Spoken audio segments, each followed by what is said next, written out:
Let me tell you people something. This ain't just a football. This is your hopes, your dreams, your ambitions, your soul in a roll. It's your life. Tomorrow on that field, it's do or die. Win or cry. Go, baby, go! Amen. Tonight when you go home, I want you to brush your little teeth. I want you to wash your little faces. And I want you to dream the sweet dreams of football glory.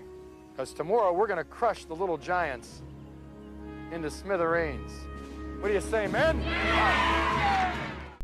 What's going on, everybody? Listening to the Baseball Goombas. Today is May 19th, 2019. This is our 28th podcast episode. A little Coach O'Shea rallying the troops. Start us off here. John Goomba here with Chris Goomba. Chris Goomba! Hello. We are back and ready to roll on a little Mets-Yankees episode. Yes, John said it. It was Mr. O'Shea. You're Coach O'Shea. Rallying the troops from the movie Little Giants. Yes, that is a football movie, not a baseball movie, but it shows rallying the troops, which Mickey just refuses to even talk to the team. As you can see, as you can glean, we are talking about the Mickey Watch. Mickey Watch. First and foremost. Doesn't want to hoot and holler. So the Mets have a game at 1 o'clock today on this fine Sunday. Looking to get swept by the worst team in almost baseball history. The Miami Marlins. So that's where we're going to start with the Mets and Mickey Callaway because it is officially on around 4:30, 4:45, say. Will Mickey be canned? Is he a goner? I, for one... I'm on team. You can't blame it all on Mickey Callaway. That's fair. But I have a hard time thinking that he can come back from a 3-game sweep at the hands of the Marlins. Just don't see how he could come back from that. But overall, they're not buried. You can't say that they're buried because 5.5 out. It's still they're 20 and 24. Yeah. Again, they started not like last year, but they started 5-1. They were 9-4. They can't seem, just like last year, they can't seem to weather slides, which is a bad thing. No, it's a bad trait to have with the manager and with the team culture overall. But again, they're not buried. We're not talking about last play. We're not talking about the Marlins. We're not talking about the Nationals, which is I said in the beginning, I didn't know why they were such heavy favorites to win the East. They got worse, and they became favorites. I don't understand that. I'm so sick of the Nationals. I'm so sick of the Mariners. Mariners 13-2, and now they're in last. What happened? Place. Oh my God! They're in last. They got rocked by the Twins last night. What, the Twins were up 17 runs or something? Twins, ridiculous? mind you. I don't know if you all remember. They're 30 and 15. They're 30 and 15. Chris Goomba's sleeper pick. Thank you very much. It's not over. Don't know if it's gonna last, but not that pace. But they're playing ball. Yeah. But back to the Mets. Again, the NL East is very shockingly underwhelming. So it's up for grabs. So it's not like they're in the... I'm telling you, 85 wins is going to win that division. They have time to right the ship, but they're kind of going in the wrong direction now. I know John wants to rant a little bit, but... I don't rant. Before we get into the nitty-gritty... the last time that the Mets replaced the manager in season was 2008 when Jerry Manuel Big Willie style took over for Big Willie style and Willie Randolph. So this could be first time since 2008. That was one of the worst firings ever. They did it to the poor guy like 2 a.m. on the West Coast. Oh yeah, everybody woke up and said, "What?" Yes, everybody over here was like, that. What just happened? Yeah, strange times. It was. Now we're looking at 4 o'clock here Eastern. But again, I've been on team, not all on Mickey. Is Brody an agent? Is he a GM? Not every move is going to pan out. A lot of these moves have backfired, I suppose is the correct term. Dom Smith was in the minors for a hot minute. He's back up with the team now. He was hitting over 300. Yeah, he was hitting over 300 and you sent him down. I know there's not a lot of playing time for him, but you can find playing time for him. They've been finding playing time for him. Come on. Late defense, off the bench, he's been excelling. So that's what you need. Some players are meant to come off the bench, and he's doing it well. Yeah. And then we just sent him down. Yeah. but Keon Broxton was still up here. So again, Keon Broxton is a waste. He's really got nothing to offer. But he really talked himself to the mind after he lost the game, and then he said, "Well, I need more at bats." Well, here you go. Here's some more at bats in Syracuse. He really talked himself into that one. You can't really peg it on injuries because other than really, you knew Cespedes was. They've been full strength, man. You knew Cespedes wasn't going to be around. Jed Lowry's like I don't know if he exists anymore. But like I don't even consider that because he never came up with the team, and there's every position's kind of had its steady players. That's what I'm saying. It's not like the Yankees. Been doing well. Yeah, it's just, you've had the team. Justin Wilson, is he a big part of the bullpen? No, I mean you could use him, but I mean, really. It's kind of like who from last year? Swarzak from last year. You kind of Swarzak. Anthony Swarzak from last year. You kind of just forgot that he was even on the team because he was always hurt. Yeah, you're like, oh yeah, I forgot we had this guy, but you never see him, so you kind of just move on. Frazier, but you don't even need Frazier on the team. So you've been operating at full capacity for the first 45 games or so. Yeah. This the only other thing that for me I can't get on board with, and I haven't been on board with since day one, and not just because of what's going wrong now. I haven't been on the Cano train and the Edwin Diaz train that moved for the offseason. I was screaming about that trade. Terrible.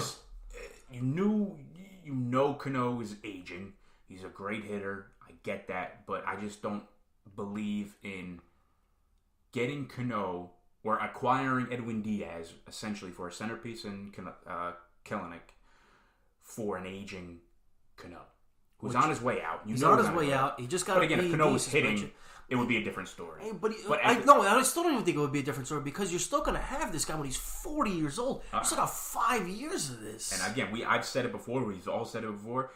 You can survey 100 people in the baseball world. 99 of them would say the same thing. That closers they just come and go. There were a billion closers. We just talked before we came live here. Mr. Kirby Yates, Tyler Yates' brother, coming out of the woodwork. He's got close to 20 saves already. His ERA's 1 and change, I believe, or better. I'm not sure. I'm gonna check Kirby Yates' stats. Mm-hmm. But it's Kirby Yates. Yeah. How many times? An elite closer. How many times do you see just failed starters become great closers, like Familia? Like Henry Mejia when he was. Look how great Henry Mejia was when he was still in the league. People, their closers come out of nowhere. You don't need to go send first round top 10 picks for a closer. You don't need to do it. And it's something we did because Brody think he needed to make a splash. But I also respect that. I respected. I get it. I've said it before. But it's the wrong Brody piece. was hired, I understand and I respect the desire to win, the desire to make moves. We've said it before the season started on our show that you have to respect the guy trying to make moves and trying to get new players in the Mets organization because everybody has been complaining how it's the same thing, same thing.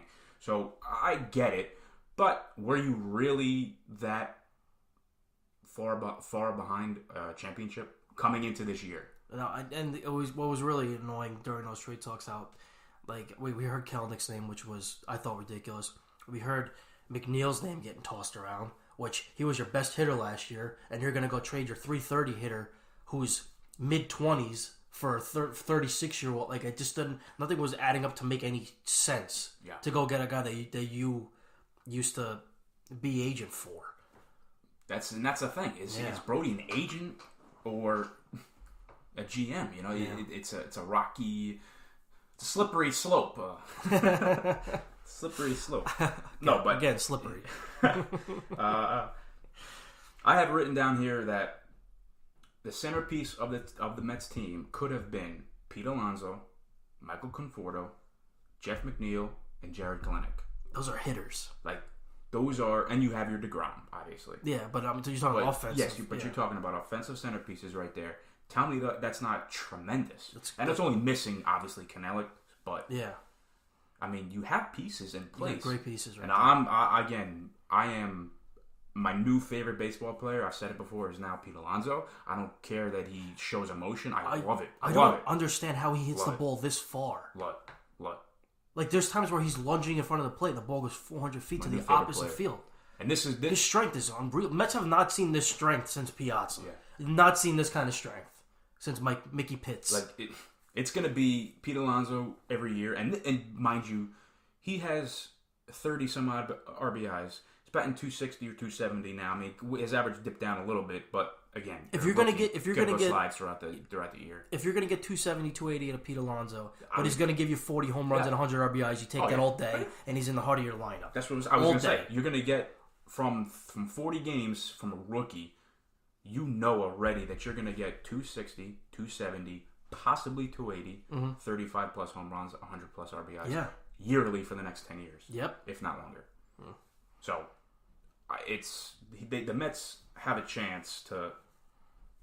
Well, I mean, they could still right the ship, and I still think they can fight for a wild card. The division's still open. I think the Phillies. I'm still not buying. We did the sleeper teams in the beginning of the year, prior to the year started. I was very close to saying the Mets, and I still think they are not this bad. I just don't see them being this bad. I think it's the leadership. Noah. He's overrated in my opinion. He should be so much better. It's very frustrating. With his stuff, it's very frustrating. The pitching is very thin. That's a problem. And I don't think DeGrom is right. There's something going on with DeGrom and I guess we were all just treated into we got spoiled last year. Hall of Fame, if there ever was a Hall of Fame season last year. But I mean, it's 398. Yeah, pushing 4. If he was sitting, if he was sitting 2.5, even 3. Yeah, you'd be like, okay. I mean, he's back to reality, but he's still dealing. He's still your ace. He's getting lit up. He's either throwing 7 scoreless or he's going 5 and giving up 6 runs, and it's just kind of like, what are we getting here? Yeah, you don't know what you're going to get. There's something wrong. Yeah, but let's hear what John has to say about Mickey here. Okay, so Mickey, he's getting ready. He's already revved up. Mick the Quick Callaway is total Mets tenure is 97 and 109. Way to rip there, Mick. Mets are 20 and 24, third place, 5.5 behind the Phillies. But the big story here is really they just lost 2 out of 3 to the 4th place Nationals. And the bigger story, so they lost that series to the Nationals without seeing Scherzer and Strasburg. Yes, that's another valid, huge point. Yep. Big. And we were all, every Met fan was amped that we were going to go into, we're not going to see Strasburg and Scherzer. Yeah, once you win any of them. But the bigger story is they've just lost the first 2 of the series to the pathetic Marlins. They went into that series, the Marlins were 10 and 28. Now they're 12 and 28. They didn't score a run in like 3 games or 2 games. So prior to that, so they lost. I got it all here. Oh. They lost 8-6 with your Cy Young on the hill. The previous 7 games prior, the Marlins scored 2 or fewer runs each time, and we just gave up 8. You gave up 8 with your ace. With your ace and Cy Young winner on the hill. The following day, you lost 2-0, which was yesterday. You got a single hit. It was the first pitch of the game. McNeil doubled just on a get-me-over fastball. And you got embarrassed by a pitcher that you literally just tagged for 8 runs in the first inning a week ago in Pablo Lopez. The previous Friday night. Which is one of the worst pitching performances I've ever seen. I was at that game. Tagged for 8 runs in the first inning. I'm like, I guess ready to go home? Because this is over. Awful. You just smacked around the Marlins for 8 runs, and they can't score, so it's over. So you just face this guy, put up 8 runs, and now you're getting a hit. But Mickey Callaway, the hot seat is hotter than ever. Oh, yeah. I can't stand Mickey's post games, his interviews, or his face. You got 1 hit by he is ripped. He is jacked up. I'm just saying. Is there a silver lining? He looks good. Him and Brody are a nice tag team. I understand, but I don't care about that one game. Well, wins. He wins. You got 1 hit by a team who will likely. They would be lucky if they win 50 games this year. The Marlins 50? I'm saying lucky. I said lucky. Lucky if win 4. But hold on. I said lucky. I didn't say they were gonna win 50. I said that's gonna be the high. That's the ceiling. No way. I gave you the 40, ceiling. 40. That's what do you get? 30 wins? What are they? 62 Mets? Yeah.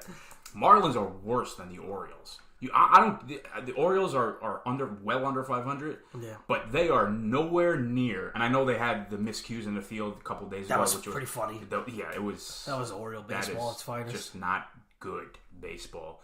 But I don't care what anybody says. They are not as bad as everyone made them out to seem in the first couple of days of this. And I was at opening day, Yankees Orioles, and looking at that, sitting there, looking at it was literally, like I said on the show. After opening day, it was literally, who is this guy? Who is this guy? But who the hell is this guy? But when I looked at that roster, just real quick, I kept seeing failed prospects. I see Renato Nunez. A's didn't even want this guy. Richie Martin, Dennis Smith. Nobody wanted this Dwight guy Smith, anymore. not Dennis Smith, the basketball player. Dwight Smith. But I saw a lot of guys that were prospects that just weren't panning out. Nobody wanted anymore, and now they're on a major league team. Yeah, no, they're not. I just don't think they're as bad as everybody made them out to seem. I mean, they're bad, but like we put a poll on our Twitter. How many games will the Orioles win this season? And I was extremely serious when I put 20 to 25, 30 to 35, because they were awful. I even had a slot that said 0 and 162. But yeah, no, the Marlins are not good. Talk about another hot seat. Donnie Baseball is on his way out. Oh yeah, but I mean he's just gonna take a fall for Jeter's doing. But what I want to see at a Mickey Callaway, it's already overdue. I mean, this guy's overstayed his welcome, but I don't see him get mad. You're getting rocked by one of the worst teams in baseball. There's no fire on this team. No one's angry. I'm sick of watching sluggish baseball. Stop telling me there's no point in, quote, hooting and hollering. Yell at these guys. You're getting rocked by the mall. Go yell at them. Does somebody want to get a single here? Okay, stop telling. Quit. I feel like he's just a pushover. Players are walking all over you. Opponents are walking all over you. Managers are out managing you. He needs to be fired, if not by the end of the series, by the end of the May, because this is just going to continue. We're delaying the inevitable. Is what we're really doing with Mickey Callaway. Again, you can't put it all on Mickey. What's wrong with this? What's wrong? I'm not seeing. I want to see a team that wants to go out there and win. I do. I don't see it. I agree. You know what I see? I see it out of young guys that like Jeff McNeil who curses at himself every time he gets it out because he thinks he should be hitting 1,000. Those are the kind of players that I like to see and get fired up. But I'm not seeing as a whole team people getting angry. I can't say that. I watch a lot of baseball games. It's unhealthy how much baseball I watch. Not just the Yankees. Yeah. If the Mets are on the West Coast, right, and the Yankees are on the East, and they're playing at 7, I'll watch the full Yankee game and then I'll watch the full Met game. Yeah. So, and if it's a Monday or a Thursday and both teams are off, I'll watch A's Orioles. I'll watch that game in full. I'll watch that game in full. I'll watch the Diamondbacks Giants if I have to. So just like you said, it's very unhealthy, but I love it. So I do watch a lot of Met games, and I have not been all in as well on Aaron Boone, but at least he'll get thrown out. Yeah, the only time Mickey Callaway gets thrown out of a game, I have yet to see Mickey Callaway get thrown out, is when he's chirping in the dugout at the strike zone. That's the only time I see Mickey get thrown out of a game. It's never out there defending his player. It's just yelling at a low pitch being called a strike. I've never seen him actually go out there and fight for any of his players. And that's what you want. When a team's down, just go out there and argue for no reason and get yourself tossed to get everybody fired up. Yeah, that's what you do. You lose 5 straight, you go out there and you scream until you get thrown out of the game. That's what Big Joe G used to do. That's what everybody does, except for him. Speaking of. He just sits there with his arms folded and is like, oh, I don't know what to do. That's another thing I see out of Mickey Callaway. Every time I look in the dugout, it looks like he's just asking Jim Riggleman, okay, what do I do here?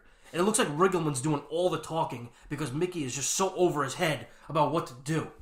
He doesn't understand. He's a pitching coach. That's fine. Go be a pitching coach. I never he's meant to be a game manager. He doesn't know what he's doing. So you bring up Jim Riggleman. Who's been, what do we say, an interim manager for roughly 7 times? That's ridiculous. So clearly, when teams hire Jim Riggleman, you better be shaking. There's a hidden agenda behind the scenes there.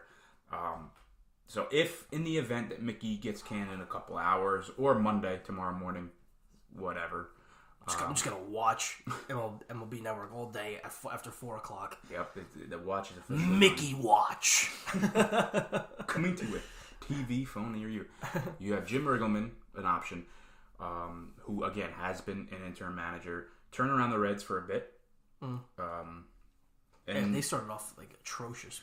I can't say I know much, but I have read that the Mets organization and the team loves Luis Rojas.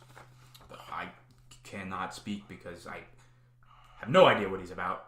And then it begs the question of good old buddy Joe Girardi. Everybody wants Everybody Joe loves Girardi, Joe, but I just have a hard time seeing him. I don't see him coming to the Mets. I mean, you know my stance on him waiting out Aaron Boone, but with his resume, seeing what's happening over across town with team... If he really wants to stick it to the Yankees, that's what he would do. Of course. Team... win a World Series in the Mets? You kidding me? Win a World Series in the Mets? You kidding me? That's a real stick it to the Yankees. Well, he did win a World Series with the Yankees. I know, but I'm just saying, like, being fired after going to the Game 7 of the ALCS, like, that's unacceptable. Yep. But, again, we're not in the dugout. We're not in the clubhouse. It's just a tenuous relationship. I know, but it's just like Jim Harbaugh. That's how you win. Just like Jim Harbaugh and the Niners. They didn't get along, but the guy went to 3 straight NFC Championships game, and you kind of just dealt with the friction until you just couldn't deal with it anymore, and they got rid of him. And now look at the Niners. Went to 3 straight NFC Championship games. One of them a Super Bowl. You got nothing out of it. Yeah, sick. But I mean, that's what I'm saying. Like, you just got to look past the friction until I guess you just can't take it. But that's the issue with Joe. And I know I again don't know Joe personally, but I can pretty much assume that he's itching to get back in the dugout. Yeah. I just don't. I think he. Again, you know my stance on him coming back to the Yankees, but again, don't think that's gonna pan out too well, judging by what's going on. Mm-hmm. But I could see him waiting out Madden with the Cubs. He's gonna go to a juggernaut team. He's gonna wait for. I could see him, possibly if Mike Schild and the Cardinals. I could see him going to the Cardinals. Possibly the Marlins if Donnie Baseball gets canned, but him, it's all Jeter and Posada, and the relationship between Posada and Girardi. Talking about friction. But I'm getting my money's on Jim Riggleman for the rest of the year, and then they'll go out and conduct a search. I can't say who, but I mean, Mickey's on borrowed time, and it is just not going to end well. David Wright. What? David Wright's going to be managing the Mets. I can't say no. I can't say no. But that to me is like just, what's the word I'm looking for with that? That is just like, David Wright, heartthrob of the Mets. You are the Mets. Come manage this team. I don't think I ever want David Wright to manage the Mets because I just want him to go out as a Met the way he did. I don't want to eventually have to fire David Wright. I could see him just being like an advisor. That's what he's doing now. Yeah, just chilling. Just advise, man. Just hang out with the squad. Advise. Just be David Wright. I'm not trying to hate you. Advise. Managers are so easily hated. I don't want to try. We don't want to be on this show talking about David Wright. I don't be hating David Wright. Don't get fired up. Yeah, well, he'll get fired up. I mean, he'll fight a little bit for his squad. I could see that. In the event, how about this question before we switch gears into the Yankees, into across town, complete opposite direction. In the event that the Mets win today, okay, you still think he's a goner. Come, say, midweek, Monday, Tuesday, what needs to be done? I think you need to get rid of it now before we win 3 straight. That's what I'm saying. What if they go out and get a dub? They go out next week and say they win. They go 3-1, 4-2. Okay. Even 500, he's just gonna hang around. Is he hanging around? He's gonna, because Mets are always. I see. I don't know about Brody, but the Mets historically have always been just so scared to fire somebody or cut somebody that doesn't deserve to be there, i.e., Jose Reyes. Oh God. Talk about just being scared to get rid of somebody that's just not performing. The Mets have just always been scared to just cut the cord, cut it, move on. They've always been just scared to do that, mid-season at least. But one other thing, just on the whole situation is on Brody, and Brody can't hide either. Okay, Brody. I mean, he needs to explain. But you knew what you were. He needs to explain himself as well. He kept saying we're going to keep the 25 best guys on this team. Yet you sent down Adonis Smith hitting over 300. You got Todd Frazier up here hitting 183, lunging at everything. I'm so tired. But consistently starting over J.D. Davis, who was near 100 points higher in average at 276. Yes, he's not as great as a fielder, but it's not like Todd Frazier is Nolan Arenado over there. But he's a good clubhouse guy. So you literally narrative. took away from my next line. I am so sick of he's a good clubhouse guy is what I have written down right here. Why? Because he gives the best high fives? Because he's the high five dude? High five into wins. I am so sick of he's good in the clubhouse. Why? Because he chatters? Grown men, man. Just go out there. Give me 100 points of average over somebody that gives you a high five. Give me I'm so sick of the clubhouse guy excuse with Todd Frazier. Biases infield. This guy's going to be around baseball till he's 50 because he high fives. Give me a break. I'm so sick of that.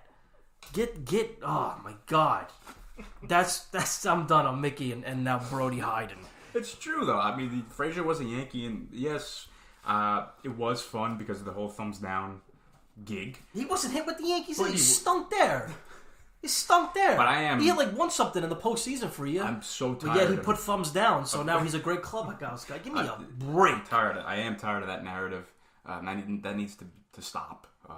Because it's about wins, okay? I don't care about buying his teammates. Manufacture some runs. Steak dinners with Chipotle after the game, or on the off day, taking his team bowling. No. Take his team out to the diamond bowling night and grab wins, okay? Grab wins. Speaking of wins, we're going to talk about the New York Yankees and what is going on with this team. This is so typical. I don't understand it. I understand that it's the Yankees and we're the Mets, and this is what happens every time. Right. The Yankees will be the Yankees. They've just had a strong culture for forever. And it's just the juju is around this team. Smith-Schuster? Taking him number one wide receiver fans. But I digress. So the Yankees in the last 31 games. 31 games, they're 22-9. Stupid. It's insane. What could be said? They're, dare I say it, the Yankees Cinderella? Like, what? I mean, who's on the street? Who saw this come? Not me. I was. This team is awful, and you can't blame the injury. The injuries happen, but it was just 2 injuries and then 4, 5. A lot of you would injuries. Get 1 back, 2 steps forward, 3 back. Yeah. It was just everybody just passing the baton down the line. Hitting the IL. It was, although they are getting pieces back, one by one, slowly, I still believe you're not going to see Severino this year. I still believe. I'm with you. I don't think you're going to see Dellin this year. As far as Stanton, I have no idea what's going on with that. No idea. Left in the dark with that one. No idea what's going on. Judge is tricky. It's going to be a while before we see him.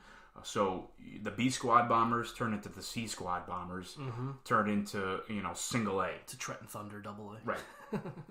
And what they're doing right now, it's very fun because you almost expect them, if they're down in the 8th, they're down in the 9th, to walk you off. And you see Romine coming up, like yeah. Every other team would this would be quick 1, 2, 3 work. You expect them to walk you off or tie the game in the 8th, or again. Hit a walk-off double in the 9th. I mean, every time the situation arises. It's remarkable, and it's making me eat my words. Again, I'm still not all in on Boone. Let's be real. But you have to give the dude credit for keeping this ship upright when most teams and most managers would just crumble because they don't even know their own players. Could you imagine Mickey Callaway with this team right here? Oh God! Could you imagine? They would be 9-22. Urshela would be hitting 153. Be hitting 153. Speaking of Urshela. Or he'd be hitting 300, and then Frazier would be batting ahead of him. So the Yankees you'd be starting Todd Frazier instead. It's a battle of first place today. It's the rubber game. This afternoon, Yankees Rays. The Yankees were in first place for a hot second on Friday, after the walk-off hit by Urshela. And he just missed another one. Yeah. To the warning track. I thought Kimara was about to jump right in front of the track. So it is the battle of first place going into the week here tomorrow. What's really funny to me is all of us, all the Yankee fans, and John included here, when Boone hilariously proclaimed that the Yankees were turning a corner, close to turning a corner, it was funny. I felt like like the joke is literally on us now. Look what's happened. He was just pushing the issue away, and it was never going to turn the corner because look who's on this team, and then they turned the corner. I'm like, how? How did they turn the corner? Who's out there? How do you turn this corner when you're losing with the good players? They all get hurt, and here come all these AAA guys, and you're going to turn the corner. And he did. You gotta be kidding me. It's amazing. But how long can this last? I'm not sure.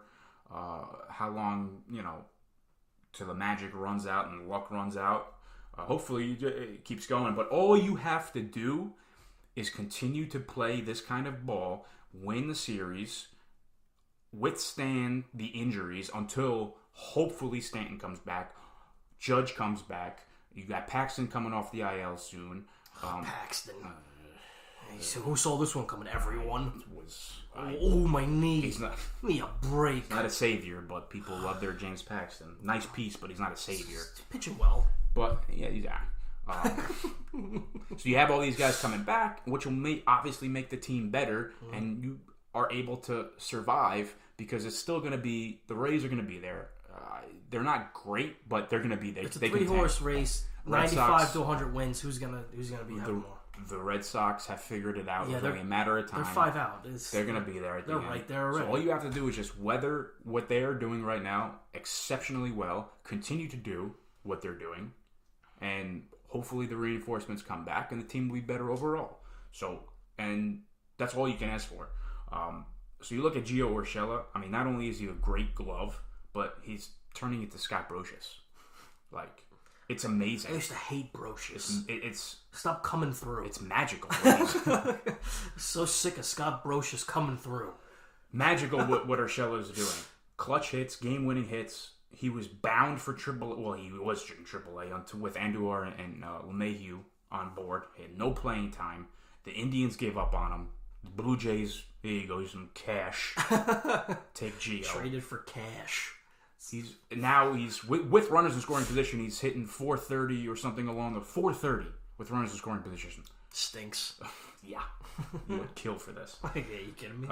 Overall, I'll take a single. 353, 2 homers, 16 ribs. 353. That's over 100 at bats. Yeah. It's not that small of a sample size. No. And it's with that game-winning hit Friday. That's his third game-tying or go-ahead hit in the 9th inning or later, leading the majors. In 35 games is pretty impressive. It's what he's doing is makes the Andujar injury a little more acceptable to handle, I suppose. Yeah. Withstand it. But to see the Yankees in the first 2 weeks of the season playing horrendous baseball, like absolutely pitiful baseball, and again, you overreact because it's the first 2 weeks of the season. That's just what you do, and over the course of the year. But now to see them a half game out of first and in first place for a hot second on Friday, it's pretty damn cool. Remember in the beginning of the season or before the season, people were chirping about Syndergaard for Andujar. Could you imagine? Oh, if you imagine if the Mets got what he's doing right now, 100 with injuries, I'd be so livid. I don't even want that. Also, the Yankees signed Kendrys Morales off the scrap heap. Randomly, I just happened to see the Yankees sign Morales. I'm like, oh, cool. Sweet. And he was already hitting homers. So, judging by the 13 this year already, isn't it? Blue Jays, A's? I don't know. I feel like he's been on. This is his 13th. I don't know, but he's been on teams left and right. Remember him as an angel. That's when he broke his leg. Yeah. Stepping on home plate. He has power. But, yeah, he's got pop. But still, Kendrys Morales, You just hope he hits one out. And he did. so what I'm saying is he's already hitting homers on one. But he's telling me that Kendrys Morales, to close out the year, so from we're entering June now, if he's still on the team, to close out the year, he's definitely going to hit 20 to 25 homers because that's going to be what the 2019 Yankees are. Mm-hmm. So you're going to sign this guy and he's going to hit 20 home runs before September. Mm-hmm. Guaranteed. That's just what's been going on. Again, you said most teams, 2 stud outfielders gone, your ace gone, 7th, 8th inning bullpen gone, and your starting shortstop, which you knew was going to be out. But your other starting shortstop, Troy Tulowitzki, also gone. And what they're doing is just fantastic. What, to me, and probably some other people would agree, that 2013 team, this team is similar to that team. That team, 2013, their lineup featured Lyle Overbay, Travis Hafner, Jason Nix, Chris Stewart, Vernon Wells. Murderers Row. Which team can beat what team? And they won. I used to actually be a huge Lyle Overbay fan. He was a good baseball player. Yeah. And Hafner had his moments. But Chris Stewart is pretty rough. It's pretty rough. Who was the other one? Vernon Wells. Vernon Wells. On the way out at that time. 100%. It's his days. But that team won 85 games and competed up until the very end of the year. I'll take 85. Phil Hughes was on that team. He was awful. He was giving up home runs left and right. CC was not He's good. a fly ball pitcher. He wasn't meant for Yankee Stadium. He needed to get out of there. Jabba Rules was on Jabba That's Rules. when he faded away hard. That's because you guys did not handle Jabba. I thought you guys handled him terribly. Jabba Rules. Starter, pen, Nats. Can't handle the Nats. So dumb. Yeah. But the 2013 squad was literally 3 players. It was Mo, Cano, and D-Rob. That's it. And then Soriano made an appearance. I don't know for second half. For the second half, I think they got on the trade deadline. I'm not sure. But that team was awful. But they won 85 games. And you look at that team like with the 2019 squad. It's kind of the same thing. Mm. And they're gonna at this pace they're gonna blow the 85 wins out the water. Yeah. So it's pretty sweet. I mean, you look at the overall, the team MVP up to this point. Obviously, is Domingo Germán, but a case can be made about LeMahieu. A case can be made about Ottavino. 164 ERA, 29 Ks, and 22 innings. That's filthy. LeMahieu's batting 309 or something like that. He's just slapping his singles to right all day. Gold glove is awesome. 2 home runs, 21 ribs.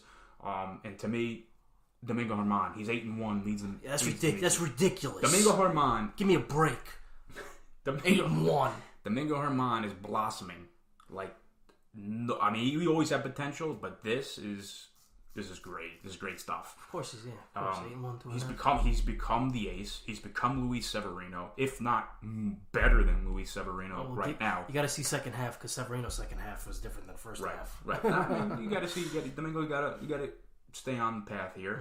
Mm-hmm. But right now, almost May 20th, so we're a week and a half away from June. Tell me Domingo Germán is not your AL All-Star starter. Yeah, right. How sick is that? I mean, I really haven't seen... How sick is that? I really haven't seen anybody doing crazy pitching like we saw last year with DeGrom and Snell. I'm not seeing anybody doing these lights-out numbers. Like, nobody's really like... Domingo. You see any sub-2 ERAs? I can't think of one. Nobody's throwing the ball like Domingo's ERA right now stands at 2.50, 2.50. Yeah, and that's solid for this year. I feel like everybody's getting hit. Scherzer's getting hit. Everybody's getting hit. Sale's getting rocked. He's figuring out though. I know, but jeez, 1,000 Ks in his last 3 starts, and they lost. They blew that game. You got to be kidding me. You got 17 Ks through 7, and you lost. So I mean, yeah, that's tough. Can't do it. Can't be losing those. No, you can't do it. But it's all, like I said, it's all the juju surrounding the Yankees. They have not had a losing record since 1992. That's a crock. And 1992. When you look at it, 2013 should have been a losing record, but they won 85 games. It's just there's not much more you could say. It's just the strong culture always surrounding the Yankees, and that's a testament to the GM, managers they select, and just the overall clubhouse. Must be nice. Must be Todd Frazier, just with the good juju. Yeah. Great clubhouse guy, that Todd. Speaking of pitching, before we wrap up here, I just want to take the time. I'm sure you have heard or read about it. Can we just stop for a second and take a moment to realize the starting rotation that the Marlins traded away, which is Luis Castillo for Dan Straley, Chris Paddock for Fernando Rodney, Domingo Germán for buddies David Phelps and Martin Prado, Trevor Williams for Jim Benedict, and I'd be lying if I said I know who he is. I have no idea who that is. I don't know who that is, but Trevor Williams, he was never really solid. Yeah, the past 2 years with the Pirates, he's been solid. Really solid. 6 innings, 2 runs, 6 Ks. Yeah, Trevor Williams there. He's doing very well. And Anthony DeSclafani, who can't really figure it out. No, but I mean a 5-star. Yeah. You look at what they had.